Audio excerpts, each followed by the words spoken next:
اللي عنده عالمي زينا نقول له يا عمنا احمد حسام ميدو بيبدع في صفقات نادي الزمالك. احمد حسام ميدو بيدير موسم الانتقالات بالنسبه لنادي الزمالك بحنكه عالميه. احمد حسام ميدو بيخربها يا معالي المستشار، وصدمه جديده للنادي الاهلي من المهاجم الافريقي.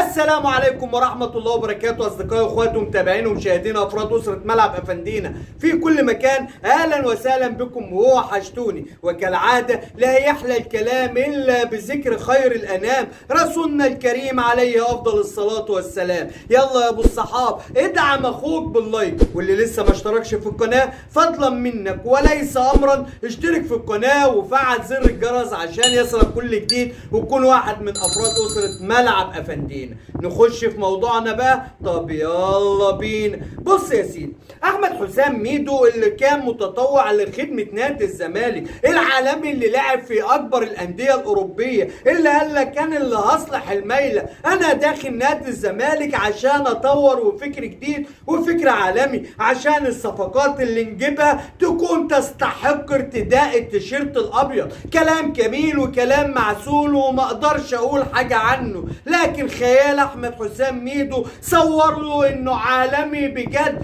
انه يقدر يعمل كل حاجة، انه يؤمر يطاع، وان كلمته قانون تنفذ على الكون، انه هو يقول لأي لاعب مهما كان هرفع سماعة تليفوني هرن رنة واحدة رديت اهلا وسهلا، ما ردتش يبقى خلاص ملكش وجود عندنا. ولو اللعيب رد عليه يقول له بص يا ابني من الاخر كده احنا عايزينك في نادي الزمالك، كلمة واحدة جاي ولا مش جاي؟ ما انتش جاي خلاص شكرا اقفل السكة. الله عليك يا عالمي، الله عليك وعلى التفاوض وبسم الله ما شاء الله. حنكة عالمية يا اخوان، حنكة عالمية. يعني ايه بقى؟ طب ما تدينا امثلة كده يا عم افندين. هقول للمعالي، احمد حسام ميدو شاف ان رضا سليم يعني المايسترو المغربي الجديد، واحد من اللعيبه الكبار اللي لازم يجي نادي الزمالك. اصل الاهلي بيحارب بكل قوته عشان ياخد رضا سليم. فيقوم احمد حسام ميدو يكلم مين؟ يكلم وكيل رضا سليم. الو وكيل رضا معايا؟ عامل ايه يا حبيبي؟ انا معاك العالمي. انا احمد حسام باشا ميدو. بقول لك ايه، انا متابع الولد اللي اسمه رضا، هو لعيب كبير لعيب كويس، بس يعني انا لو هيخيروني بينه وبين شرقي يعني هاجي على نفسي وهجيبه. ايه رايك؟ بص خلص نفسك كده وكلمني، لو الولد عايز يجي نادي الزمالك يعني هنحاول ان احنا نيجي على نفسنا عشان يجي نادي الزمالك. يوم يعمل ايه وكيل رضا سليم؟ يسجل المكالمه ويبعتها لاداره النادي الاهلي، وده طبعا بعد احمد حسام ميدو مخبط في الاهلي واداره النادي الاهلي، ويعني عك الدنيا كده بمعنى اصح عشان اداره النادي الاهلي تاخد خطوات جاده عشان تخلص اللاعب ويطير رضا سليم من الزمالك اللي كان هيبقى يعني لايق على لعب نادي الزمالك وكان هيكون اضافه قويه. برافو يا كابتن ميدو، الله الله الله الله الله، يعني حاجه عظمه يا اخوانا والله، حاجه شغل فاخر من الاخر. يلا اهو لاعب مش مشكله، يعني هي جت على رضا سليم ما علينا، اللي جاي قوي، الصفقات اللي جايه جباره يا اخوانا. نبص النص الكوبايه المليان. بص شوف احمد حسام ميدو جايب لك مين؟ سيرجي اكا اللي الناس كلها بتتكلم عنه. خلاص احمد حسام ميدو خلص الصفقه ده قاعد مع وكيله وقعد معاه، بس ده الراجل اتصل عليه. الو وكيل سيرجي عامل ايه يا حبيبي؟ معاك العالمي بيكلمك يا ابني، انا عازمك النهارده على العشاء كده، اصل انا حسيت ان انت هفتان ومحتاج ان انا اغذيك. تعالى يا ابني هعزمك شويه كده ويعني هفرفشك ورقصك وادلعك عشان عايزين الواد سيرجي. فيقوم وكيل سيرجي اكا يعمل ايه؟ يقوم رايح لاحمد باشا حسام ميدو العالمي اللي جاب له بصراحه افخم انواع الاكل، صرف وكلف ومن جيبه الحقيقه، يعني بلا تطبيل لاحمد باشا حسام ميدو الراجل صرف ومكلف بصراحه، يعني شغل حلو وشغل جميل وشغل عالمي يا اخوان. ده شغل العالمي ما يعملش الا شغل عالمي زيه. فاهم ايه؟ جايب الراجل اكله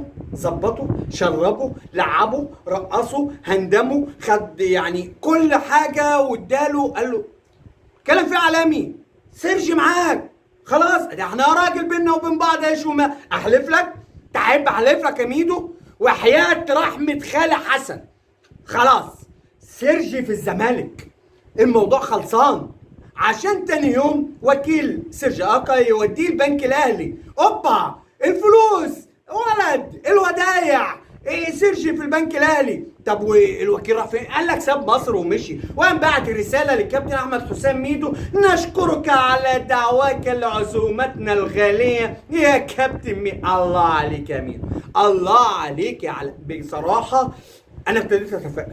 انا خلاص يعني من كتر التفاؤل في الصفقات اللي ميدو بيديرها يعني ما كنتش عارف اعمل ايه. الله عليك. طب اقول لك بقى، خد المفاجاه دي، مفاجاه. احمد حسام ميدو كان عمل فيديو ايام انتقال امام عاشور للنادي الاهلي، وقال لك انا هقول لكم الحقيقه. امام عاشور قال لي كده بالنص: انا اللي هيجي لي افضل هروح له. يعني ايه يا ابني الزمالك مش هيخش حرب دي؟ عايز الزمالك ولا مش عايزه؟ مش عايزه مش عايزه ولا مش عايزينك يا جدع؟ قال له يا كابتن انا بكلمك باللغه العربيه. يو كان اندرستاند مي بليز. يعني اكلمك عربي ولا لازم اتكلم هندي؟ انا العرض اللي هيجي لي مناسب هروح له. طب وده كان ليه؟ لان الكابتن احمد حسام ميدو كالعاده ولد يا امام، انا سامع ان انت في ميتلاند يا ابني تعبان. اسمع يا ابني، انا جبت رقمك وبكلمك اهو. لو انت عايز الزمالك اوكي، تبعت رغبه وتيجي تمضي لنادي الزمالك وتبعت لميتلاند تقول له: اسمع يا ميتلاند مش رايح لنادي الزمالك، خلصانه.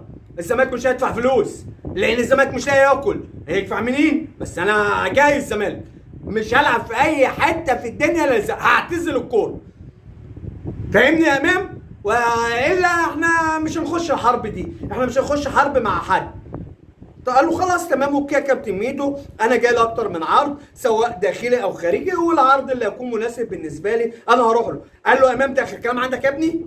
يعني ده اخر كلام؟ انا بكلمك المره الاخيره، لو ده اخر كلام ولا اخر كلام؟ قال له يا كابتن انا كلمتك بالعربي وخلاص، العرض مناسب بالنسبه لي اروح. وكانت النتيجه ان امام عاشور اللي كان زملكاوي وكان بيغني للتيشيرت الابيض بقى اهلاوي من صغره وعمال يغني ليل ونهار للنادي. شكرا كابتن احمد حسام، علم يا اخوان. حنكه حنكه هو ده. انت المفروض ما تمسكش بس الصفقات، بصراحه يعني انت المفروض تمسك النادي كله. بص امسك يعني الوزاره، انت يا ميدو تمسك الوزاره، عشان يعني انت يا ابني امكانياتك مش انت تمسك ليفربول. الله عليك وعلى صفقاتك، بسم الله ما شاء الله، الله عليك. تفائلوا يا زملكاويه، ان شاء الله ان شاء الله ربنا هيكرمنا. الحمد لله الحمد لله. طب ايه بقى الصدمه بتاعت يا عم اسوزو النوزكم النوزو للنادي الاهلي؟ ايه اسوزو اللي النادي الاهلي عمالين نقول جه الاهلي، راح من الاهلي، شرب في الاهلي، اتغدى في الاهلي، مضى للاهلي، النهلي كوالنهلي. الزمالك دخل في الصفقه وعلى الصفقه ل4 مليون دولار. مع الزمالك عنده الارقام اللي انت بتقول لا والله ما عندناش، بس احنا داخلين نعلي. يعني ايه؟ يعني احنا هنعلي، اضرب هضرب، ومش مش بغيري بدراعي. ليه؟ لان احنا نادي الزمالك عمنا دراعنا وسيبنا قرشنا، واحنا ما عندناش فلوس، فاحنا هنعلي عليكم. هي رخامه بقى، بصوا هي رخامه، هنعلي عليكم. والصفقه دي مش هتاخدوها يعني مش هتاخدوها. ليه؟ عشان ميدو كان راجل ووقف وقفه رجاله. ولحد هنا بتنتهي حلقتنا، ويا رب تكون الحلقه نالت اعجابكم، ويا رب نكون دايما عند حسن ظن سيادتكم. واللي لسه ما دعمش اخوه باللايك ادعم اخوك باللايك فضلا منك وليس امرا. واللي لسه ما اشتركش في القناه فضلا منك وليس امرا اشترك في القناه وفعل زر الجرس عشان يصلك كل جديد، وتكون واحد من افراد اسره ملعب افندي.